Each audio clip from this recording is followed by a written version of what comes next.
Mission Uttar Pradesh में तमाम नेता अपनी पूरी ताकत झोंक रहे हैं। एक तरफ योगी आदित्यनाथ सरकार के तमाम कामकाज को गिनाने में जुट गए हैं।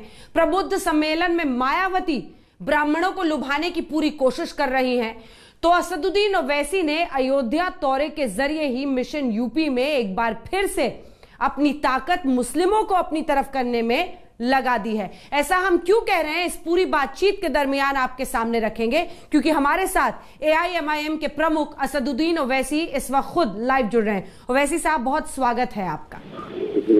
आज एक बार फिर आपने मुस्लिमों को ललकारा है। मैं आप ही की बात सर, जो आपने बोला है भाषण में, वहीं से शुरू कर रही हूं। हमने मेहनत की है, घर घर मजलिस पहुंचा है, मुस्लिमों को खुद ही लीडरशिप चाहिए, यानी लीडर विहीन है मुस्लिम समाज।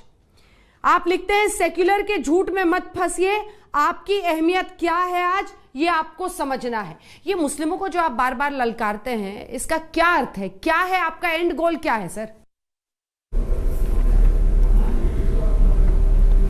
नहीं, मेरा एंड गोल यही है कि उत्तर प्रदेश में मुस्लिम माइनॉरिटी का सही मानों में पॉलिटिकल एम्पावरमेंट हो, एजुकेशनल एम्पावरमेंट हो, इकोनॉमिक एम्पावरमेंट हो।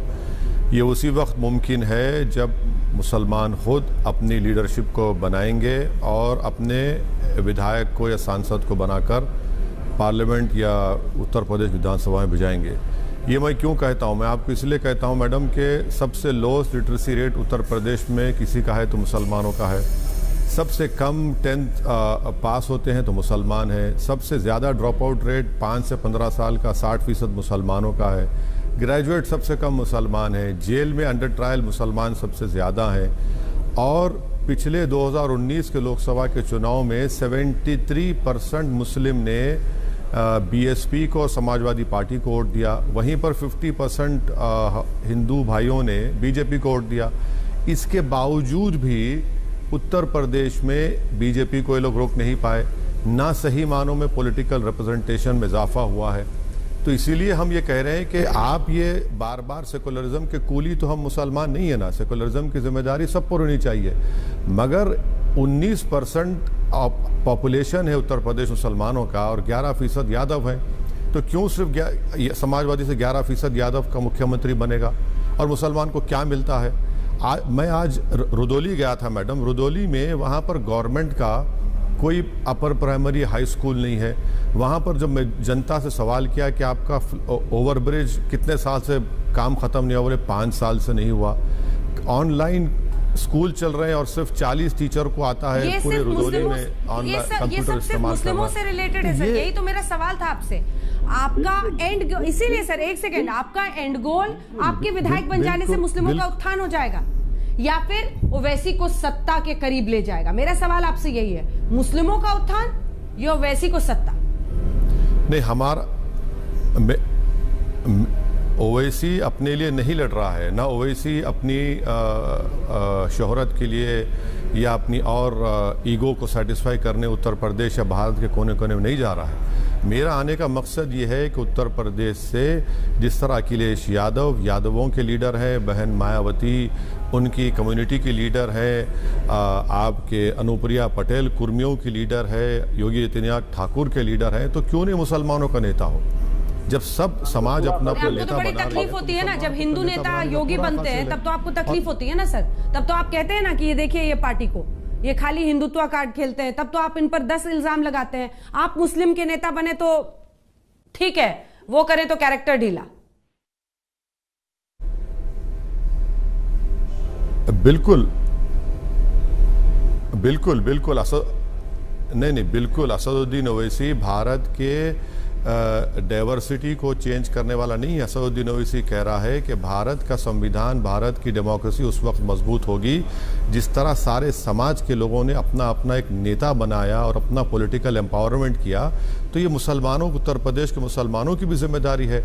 जहाँ तक सवाल योगी आदित्यनाथ का है, वो तो बिल्कुल नाकाम साबित हुए हैं। वो तो हर चीज में नाम बदल दो या फिर सर विकास के डेटा में तो आप इंटरेस्टेड ही नहीं है सर। विकास के डेटा में इंटरेस्टेड होते तो विकास की बात करते हैं। आप तो मुस्लिमों को बताते हैं कि वो लीडर विहीन है।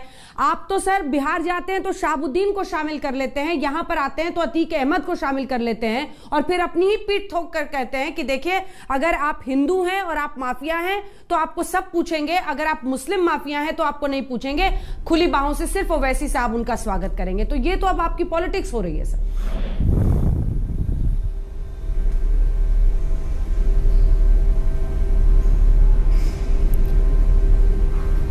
नहीं मैडम, अभी मैंने, आप शायद नहीं सुना होगा बराबर, मैंने जो डेटा आपको प्रेजेंट किया वो तो उत्तर प्रदेश के मुसलमानों का एजुकेशनल डेटा मैंने आपको दिया, जेल का डेटा आपको दिया, और फिर आपको ये बता रहा हूँ कि प्राइम मिनिस्टर आवास योजना ग्रामीण में मैंने पार्लियामेंट में क्वेश्चन किया तो आपको मालूम कितना मिला उत्तर प्रदेश में घर मुसलमानों को?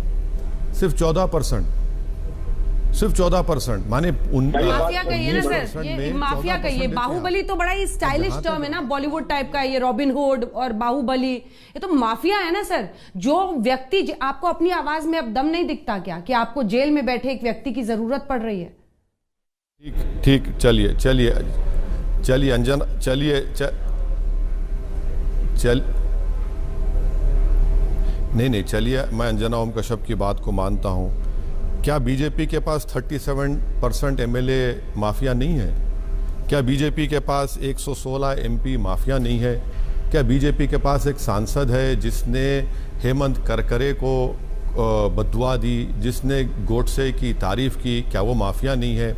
क्या योगी आदित्यनाथ ने अपने खिलाफ जो केस हुआ उसको विड्रॉ नहीं किया? और आप अगर कह रहे हैं तो फिर ये बताइए, ये जो मार्च में सुरेश राणा, संगीत सोम, साध्वी प्रची, इनके खिलाफ केसेस क्यों विड्रॉ कर लिए? ये माफिया नहीं है, ये क्या लोकप्रिय नेता है? बीजेपी के साथ पलड़ा बराबर कर रहे हैं जो बीजेपी उनके इतने, तो मैं भी बैलेंस करके इतने सारे ले आता हूं, हो जाता है। यही तो हम कह रहे हैं ना मैडम। नहीं, मैं ये कह रहा हूं कि जब वो लोग पॉलिटिक्स में रहते हैं, मिनिस्टर बनते हैं, सांसद बनते हैं, तो अतीक अहमद को भी इख्तियार हासिल है, और जब तक उनको कन्विक्शन नहीं हो जाता उस वक्त तक इलेक्शन नहीं लड़ते रहना पड़ेगा। जिस दिन कन्विक्शन अगर होता है, कोर्ट देती, तो कोई नहीं लड़ सकता, और वो भी 2 साल से ज़्यादा अगर होता है।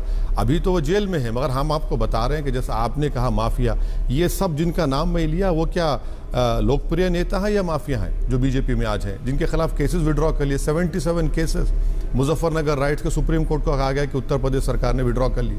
तो क्या क्यों विड्रॉ किए? ये तमाम के तमाम बेकसूर थे, केस चलना चाहिए था उनके ऊपर। क्यों योगी आदित्यनाथ ने जो माफिया है वो तो माफिया है सर, चाहे जिस भी पार्टी का हो, लेकिन माफिया वालों पर उंगली उठाने के लिए अपनी मतलब जमीर साफ हो तभी तो आप सवाल पूछ पाएंगे। लेकिन आप ही की पार्टी में ऐसे लोग होंगे तो कैसे होंगे? अब मैं अयोध्या पर जरा आना चाहती हूँ। अयोध्या पर संवेदनशील है अयोध्या का मुद्दा, और अब जबकि सुप्रीम कोर्ट का डिसीजन आ गया है, फैसला आ गया है, आप खुलकर उसके खिलाफ भी बोलते हैं। आपका वहां जाना भी इस तौर पर देखा जा रहा है कि आप वहां पर भी पोलराइजेशन, ध्रुवीकरण करना चाहते हैं। मेरा सवाल आपसे यह है, इकबाल अंसारी ने आज कहा है कि ओवैसी से अयोध्या के मुसलमानों को डर कर रहना चाहिए, बच कर रहना चाहिए। क्या गलत कह रहे हैं?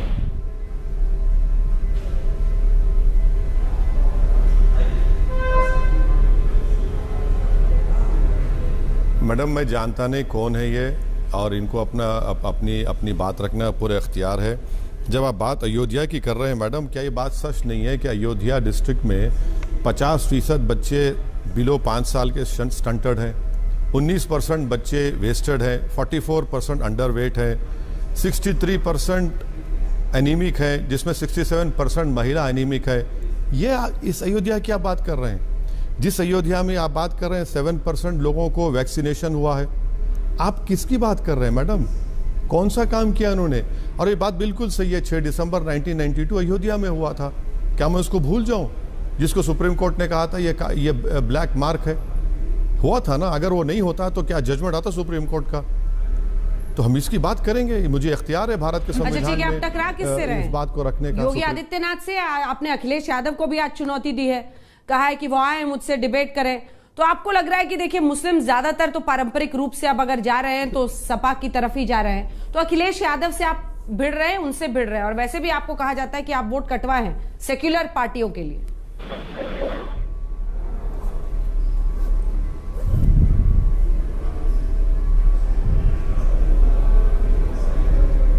मैडम, राजनीति में असदुद्दीन ओवैसी तो सबसे भिड़ने तैयार है। बराबर लड़े परिषद चुनाव में 21 जगह पर आप कैंडिडेट नहीं खड़ा कर सकते। इटावा से आपके कजन के खिलाफ बीजेपी कैंडिडेट नहीं खड़ा करती, तो अखिलेश यादव कौन सी बात कर रहे हैं? अखिलेश यादव 11% यादव का वोट लेकर मुख्यमंत्री बन जाते और 19% मुसलमान क्या उनका खैदी है? उसको हिस्सेदारी नहीं मिलेगी।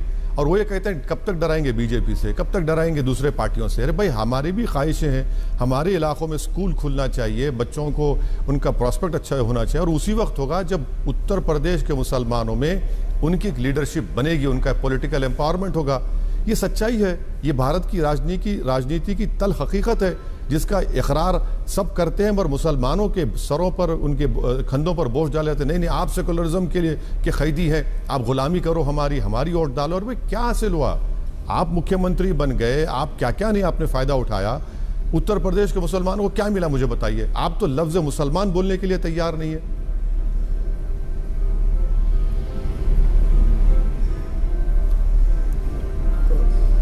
मैडम, योगी आदित्यनाथ हो, तो आप भिड़ किससे रहे? ये तो बताया नहीं आपने। योगी से, अखिलेश यादव से? और योगी का बेड़ा गर्क कर दीजिएगा, आपको इतना भरोसा हो गया है। इनसे हम मुकाबला करेंगे, और जो मुस्लिम पॉलिटिकल एम्पावरमेंट के खिलाफ होगा, हम पूरा उस ताकत के साथ उससे लड़ेंगे। और हमारी ऐन ख्वाहिश ये है कि दोबारा उत्तर प्रदेश में बीजेपी की सरकार ना बने, योगी आदित्यनाथ दोबारा मुख्यमंत्री ना बने।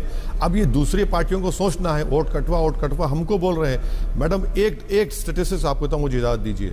2019 के चुनाव में 73% मुसलमानों ने समाजवादी और बीएसपी को वोट दिया। क्या कर लिया आपने? पिछले 5 साल पहले आपने राहुल गांधी से मिलकर यूपी के 2 नौजवान, क्या कर लिया आपने? कौन सा पहाड़ खोद के चूहा भी नहीं निकाला आपने। नुकसान किसका हो रहा है? अखिलेश यादव का नुकसान हो रहा है या तस्लीम का हो रहा है? वो चूड़ी वाला जो इंदौर में उसको मारा गया। मॉब लिंचिंग में किसी अखिलेश यादव की होती है, मुसलमान की होती है? बताइए मेरे को आप। मुकदमे किस पर आयद होते हैं? CAA के जी। एक गंभीर सवाल आपसे पूछती हूँ सर, एक गंभीर सवाल पूछती हूँ, क्योंकि अगर आपके मानते हैं कि आप बीजेपी कम्युनल आप कहते हैं, आप बार बार कहते हैं कि वो सिर्फ एक धर्म की राजनीति करते हैं, सर आप पर जो प्रोग्रेसिव युवा है, जो आगे बढ़ना चाहता है, जो चाहता है कि एक अच्छी, वो क्यों आपको बिलीव करेगा? क्योंकि आप भी तो उसी सिक्के के दूसरे पहलू बनकर रह गए हैं। आपकी हर दूसरी लाइन में मुस्लिम वर्ड होता है, आपको सिर्फ मुस्लिमों की चिंता दिखाई देती है। आप कैसे अपने आप को अल्टरनेटिव बनता हुआ देख रहे हैं? आप तमाम राज्यों में तो पहुंच रहे हैं अपनी चुनावी नैया लेकर, लेकिन आपको भी बस वही भरोसा है कि मुस्लिम भैया जो हैं सारे हमें वोट दे दें, तभी शायद ओवैसी जी की नैया निकल पड़े।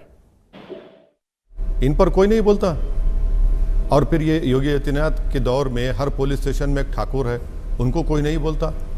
यही लखनऊ में जहाँ से आप मुझे इंटरव्यू कर रहे हैं, एक ब्राह्मण समाज के लड़के को पुलिस ने एनकाउंटर में मार दिया तो पुलिस वाले सस्पेंड हो गए। और वो जो दूसरे एनकाउंटर हुए जिसमें मुसलमान मारे गए, एक सस्पेंड नहीं होता है। ये खूब कौन बात करेगा मुसलमान की? फिर बात तो करना चाहिए ना। जब भारत की जमहूरियत में इसमें हिस्सेदारी की हम बात कर रहे हैं, पार्टिसिपेटिव फॉर्म ऑफ डेमोक्रेसी है, तो पार्टिसिपेशन सिर्फ वोट डालने के हद तक होगा या फिर जीतने का भी होगा? MLA बनेगा, MP बने?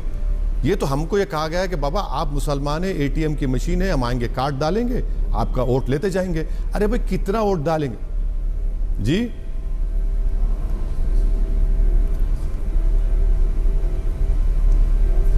पर एक घाटे का सौदा होगा ना सर। 17-18% से आपका व्यक्ति कैसे जीत जाएगा? या फिर आप फिर सीमित रह जाएंगे, जो मुस्लिम बहुल सीटें हैं वहीं पर आप कुछ कर पाएंगे, कुछ कर पाने की नौबत में रहेंगे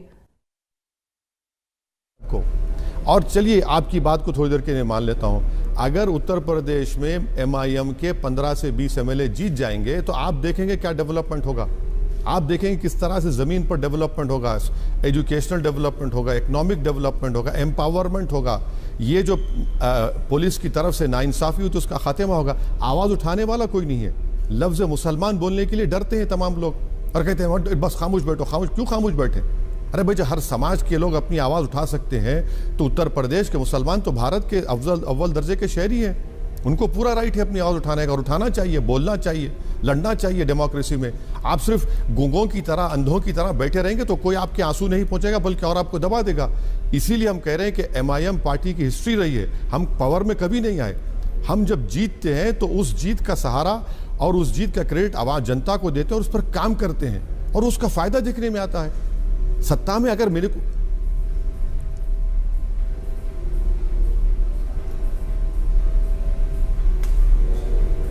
हिंदुस्तान के मुसलमानों पर आप बोल रहे थे सर, इसी से एक सवाल मेरे मन में आया कि तालिबान से लेकर अब पोलराइजेशन यूपी में पहुंच रहा है। अब नया कोट ये नहीं है कि आपको पाकिस्तान भेज देंगे, अब कहा जा रहा है अफगानिस्तान भेज देंगे। मेरा सवाल आपसे बड़ा है, और वो सवाल ये है कि एक तरफ नसरुद्दीन शाह है जो ये कहते हैं कि जो लोग तालिबान के कब्जे पर, अफगानिस्तान में जो उन्होंने कब्जा किया है उसकी वजह से जश्न मना रहे हैं, वो कह रहे हैं कि ऐसे मुस्लिम ठीक नहीं है, ये गलत है, क्योंकि हमको इंडिया में वो फ्रीडम है और जो हमने जिंदगी यहां पर जी है वो बिल्कुल अलग किस्म की है। तालिबान एक बहुत ही खूंखार मध्ययुगी सोच वाले लोग हैं। दूसरी तरफ आप देखते हैं जावेद अख्तर जैसे लोगों को भी, जिनके बयान को लेकर बवाल है। आप कहां पर खड़े हैं इसमें, क्योंकि यूपी में सबसे ज्यादा पोलराइजेशन अब तालिबान के नाम पर हो रहा है। भी नहीं है भारत का मुसलमान अफगानिस्तान कहां है, उसके मसाइल दूसरे हैं। उसकी प्रॉब्लम क्या बताता हूं आपको। कानपुर में एक मुसलमान को पीटा गया, उसकी 10 साल की बेटी लपेटकर बाप को बचा रही है, वो मेरा मसला है। इखलाक को मारना, पीलू खान का मारना, इन बच्चों को 22 मुसलमानों को जो फायरिंग में मर गए CAA के, उनकी मौत, मुसलमानों का literacy rate, drop out rate, ये हमारे मसाइल हैं। अब जहां तक सवाल बीजेपी का है तो हम बीजेपी को डायरेक्ट पूछ रहे हैं, अगर तालिबान टेररिस्ट है तो डिक्लेयर करिए ना उनको। आप, मैं चैलेंज करता हूं योगी आदित्यनाथ को और नरेंद्र मोदी को, डिक्लेयर करिए, चलिए बताइए तालिबान टेररिस्ट है। अगर है तो UAP में लाइए, और अगर टेररिस्ट अगर आप मानते हैं तो UN सैंक्शन कमेटी में आप उनको डिलिस्ट मत करिए। कौन रोक रहा है आपको? आपकी तो जबान खामोश है। आपने तो अपनी एम्बेसी में उन लोगों को बुलाकर नहीं मालूम कबाब खिलाया या बिरयानी खिलाई या बिस्कुट खिलाया, क्या खिलाया? आपने तो बात की उनसे। क्यों बात की आपने? वही भारत की सरजमीन पर एम्बेसडर में। तालिबान के ऊपर राजनीति तो आप कर रहे हैं। फिर इनको बताना चाहिए देश को। भारत के 35,000 करोड़ रुपये खर्चा हुए हैं, लाइब्रेरी बनाई गई, डैम बनाया गया, पार्लियामेंट की बिल्डिंग बनाई गई, और वो CIA का जो ऑफिसर कल हिंदुस्तान टाइम्स इंटरव्यू में कहता है कि नरेंद्र मोदी की सरकार ने भारत के मुसलमानों को आइसोलेट करके नेशनलिज्म और रिलीजन के नाम पर गलत काम किया। खंडन करें मोदी सरकार उसके इस बयान को, इंटरव्यू को। हम ये कह रहे हैं कि आप बताइए ना तालिबान टेररिस्ट है या नहीं है। हाँ, मैं ये कह रहा हूँ कि अफगानिस्तान में जो तब्दीली आई है इससे पाकिस्तान को फायदा होगा, और फ्यूचर में हो सकता है भारत के लिए ठीक ना हो। मैं तो पार्लियामेंट में स्पीचेस हैं 2013 से मैं कह रहा हूँ।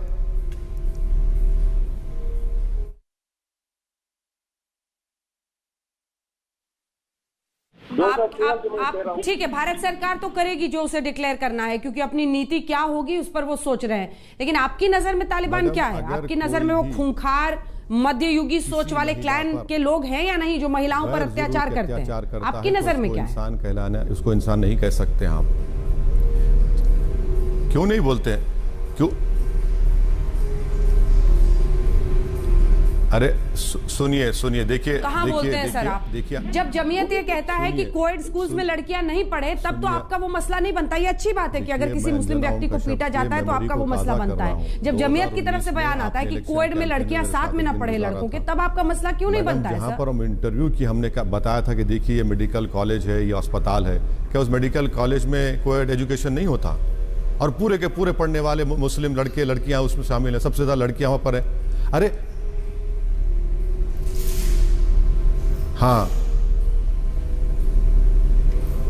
आपके हॉस्पिटल में, आपके कॉलेज में होता है, मैंने खुद देखा भी है और टीवी पर दिखाया भी है। लेकिन मैं तो पूछ रही हूँ कि जब ऐसा लोग करते हैं और रूढ़िवादी सोच को थोपते हैं मुस्लिम समाज पर, तब आप क्यों नहीं बोलते हैं? और अगर जो वो कहता है उनसे पूछा करिए ना, मुझे क्या करना है ये सो कॉल्ड फिल्म स्टार से, उनसे। अरे ये अपनी दुनिया में, अरे ये रियलिटी क्या है?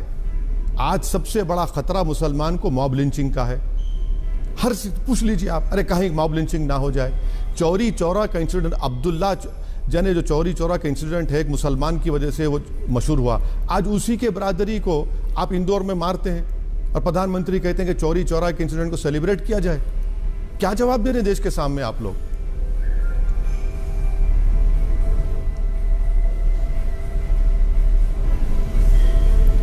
बीजेपी, यही तो हम कह रहे हैं, बीजेपी कहती है हिंदुओं की लिंचिंग पर देश चुप रहता है, वो उनकी आवाज उठाते हैं, होता दोनों तरफ है।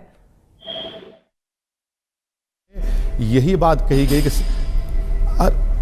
मैडम संविधान पर तो ओथ लेकर सत्ता में तो वो है ना, उत्तर प्रदेश में सत्ता में बीजेपी है, देश में सत्ता में बीजेपी है, मध्य प्रदेश में सत्ता में बीजेपी है, तो हम उनको नहीं पूछेंगे क्यों हो रहा है ये सब चीजें? और जब आप ही खुद मजहब की ऐनक लगाकर आप नाइंसाफी करते हैं तो इनको जवाब देना चाहिए, क्यों कर रहे हैं, रोकना चाहिए उसको, मगर नहीं रोकेंगे। आखिरी सवाल जी, फिर से बोलिए, आवाज नहीं आई। आखिरी सवाल, कितनी सीटें यूपी में? मैडम कितनी सीटें सर आपको लग रहा है कि उत्तर प्रदेश में आप जीत लेंगे, किंग मेकर की भूमिका में आ जाएंगे या किंग ही बनते हुए अपने आप को देखेंगे? पॉलिटिशियन हूं और हम पूरी कोशिश करेंगे कि ज्यादा से ज्यादा सीटों पर हम जीत पाएं। हमारे प्रेसिडेंट ने ऐलान किया कि हम 100 असेंबली कॉन्स्टिट्यूंसीज पर लड़ने की पूरी तैयारी कर रहे हैं और मुझे यकीन है कि इस बार उत्तर प्रदेश की जनता हमको अपनी मोहब्बत से, आशीर्वाद से, अपने वोट से नवाजेगी और अच्छा परफॉर्मेंस होगा इंशाल्लाह।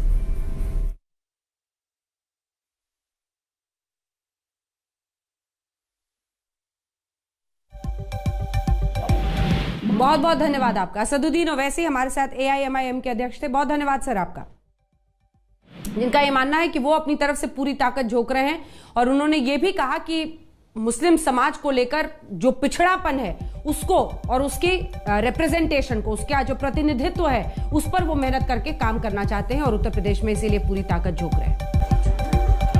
नमस्कार, आप देख रहे हैं स्पेशल रिपोर्ट न्यूज रूम से, आपके साथ मैं हूं अंजना ओम कश्यप। आपको दिखाते हैं कैसे तालिबान का सबसे क्रूर चेहरा आज दुनिया के सामने उजागर हुआ है। जी हां, सैकड़ों की भीड़ पर अफगानिस्तान की राजधानी काबुल में तालिबान ने गोलियां बरसा दी। इसमें ज्यादातर महिलाएं हैं। ये क्रूरता उस तालिबान ने दिखाई है जो अपने आप को बदला हुआ साबित करने की कोशिश कर रहा है, लेकिन दुनिया ने जो आज तालिबान की सच्चाई देखी है उसके बाद ये दावे के साथ कहा जा सकता है कि तालिबान बदलने वाला नहीं, वो जैसा था वैसा ही रहेगा।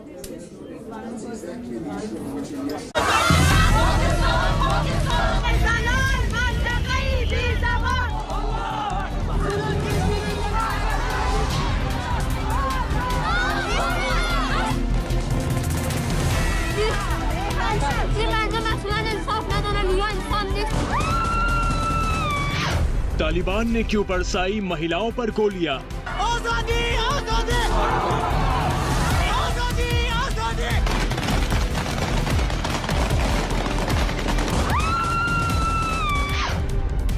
अब काबुल में महिलाओं ने क्यों छेड़ा सबसे बड़ा विद्रोह?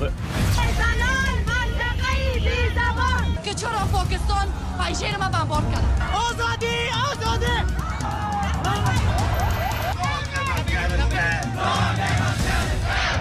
तालिबान ने क्यों कहा महिलाओं को खरबूज?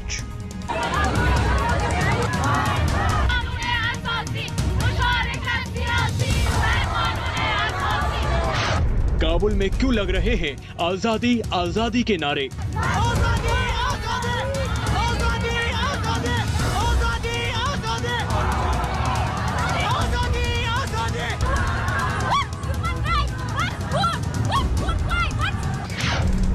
पाकिस्तान को मौत के नारे क्यों लगा रहे हैं अफगानी?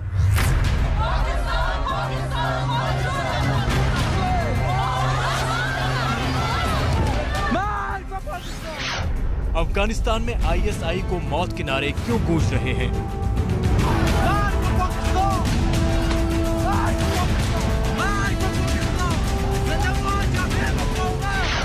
क्यों पाकिस्तान के इशारे पर नाच रहा है तालिबान?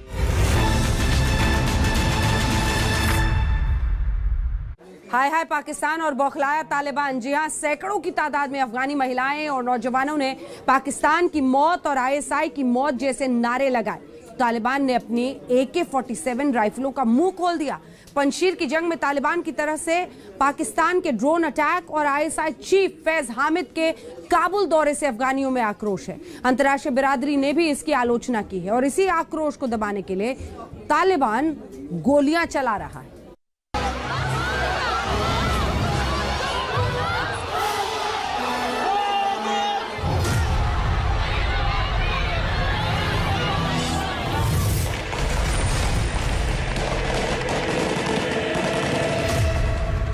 ये काबुल है और तालिबानी गोलियां बरसा रहे हैं।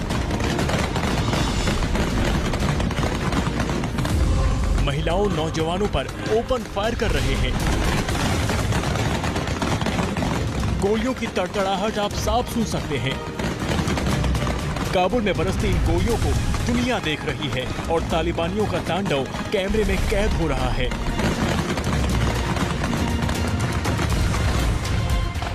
यकीनन गोलियों की ये गूंज संयुक्त राष्ट्र तक भी पहुंच रही होगी। फिर तालिबान एक नया झूठ बोलेगा और बेगुनाहों पर बरसती इन गोलियों पर एक नया बहाना ढूंढ लेगा। तालिबान के प्रवक्ता फिर से दुनिया के सामने हाजिर हो जाएंगे और इन गोलियों पर फिर अपने आप को सही साबित करने की कोशिश करेंगे। तालिबान की फितरत दहशत और आतंक से दुनिया वाकिफ है। उसकी डिक्शनरी में रहम नाम का कोई शब्द नहीं है। ईरान भले ही तालिबान से कह रहा हो कि अफगानिस्तान में लोकतंत्र वाली सरकार होनी चाहिए, लेकिन तालिबान को लोकतंत्र और जमहूरियत का जौ तक नहीं पता है। वरना काबुल में इस तरह से तालिबान गोलियां न बरसाता। और आज हम आपको दिखाएंगे कि तालिबान ने ये गोलियां क्यों बरसाई और अब वो दुनिया के सामने कौन सा झूठ परोस रहा है।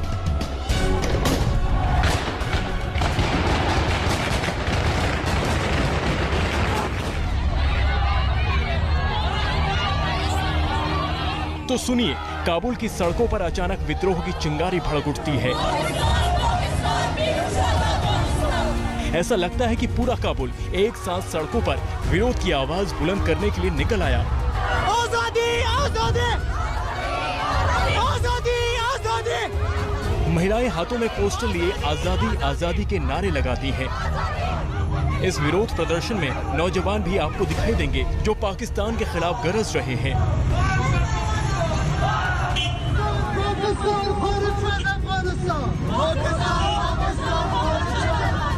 प्रदर्शनकारियों में अल्लाहू अकबर, हमें खुद मुख्तार मुल्क चाहिए, हमें पाकिस्तान की कठपुतली सरकार नहीं चाहिए।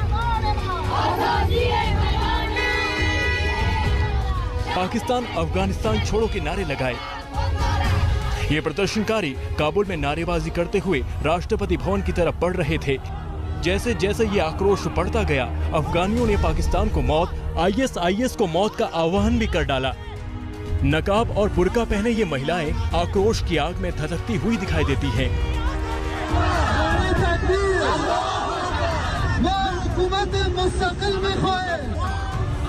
हम आपको दिखाएंगे कि अफगानिस्तान में पाकिस्तान के खिलाफ इतना गुस्सा क्यों है, लेकिन उससे पहले आपको दिखाते हैं कि कैसे तालिबान पाकिस्तान का पिट्ठू बन चुका है।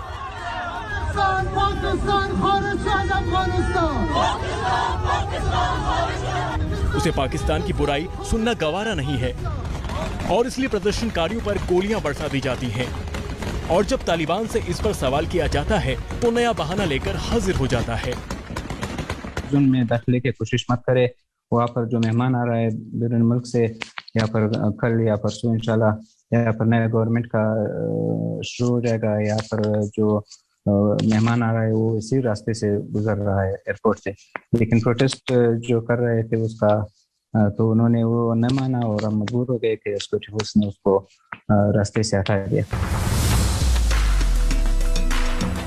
तालिबान के मेहमान कौन हैं? पाकिस्तान के ISIS एजेंट, पाकिस्तान के आतंकी संगठन, वो पाकिस्तान जो पंजशीर में खून खराबा करवा रहा है। तालिबान सरासर झूठ बोल रहा है। महिलाएं अपने ऊपर लगाई जा रही पाबंदियों का विरोध कर रही हैं और बराबरी का हक मांग रही हैं।